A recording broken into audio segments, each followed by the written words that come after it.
আহরণ নিষেধাজ্ঞা শুরু একদিন আগেই ইলিশের বাজারে আগুন। 1 কেজির ইলিশ কিনতে গুনতে হচ্ছে প্রায় 3,000 টাকা, 800-র নিচে মিলছে না ঝাটকাও।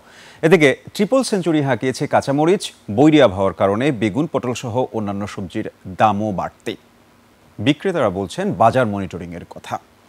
রাশেদ রায়হানের রিপোর্ট।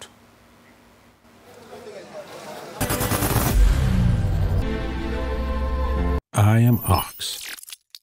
শুক্রবার রাত 12টা থেকে কার্যকর হচ্ছে ইলিশ আহরণ, পরিবহন, বিপণন ও মজুত নিষেধাজ্ঞা।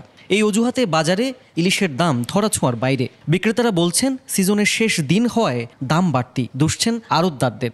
ইলিশ মাছের দামটা সবচেয়ে বেশি। এই যে ইলিশ আজকে 800 টাকা কেজি বেচতেছি, এদিকে আছে সপ্তাহ ছিল 700-750 টাকা কেজি ছিল, এই সপ্তাহে 800 টাকা কেজিতে 150 টাকা বাড়ছে।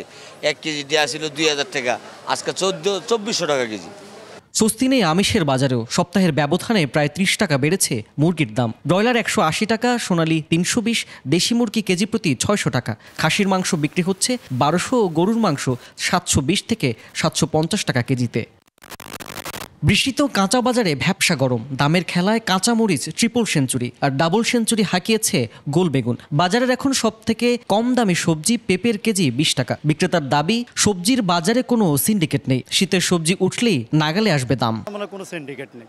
দেখা গেছে বাজারে সবজি আমদামি হয়, সবজির দাম কম থাকে। যখন আপনার দেখা গেছে 10 টন মাল লাগে, এখন মাল আসতেছে 5 টন, এখন অটোমেটিক সবজির দাম এমনি বাড়বে। আবহাওয়ার কারণে এই অবস্থা আর কি। দেখা গেছে সব দিক দিয়ে আপনার দুর্যোগ, বন্যা। বাজারে ভারতের চাল আসায় কিছুটা কমেছে দেশি নাজিরশাইলের দাম। বিক্রেতারা বলছেন বড় মিলগুলো মজুত করায় কমছে না দাম। রান্নায় রসনা বিলাসেও গুনতে হচ্ছে বাড়তি টাকা।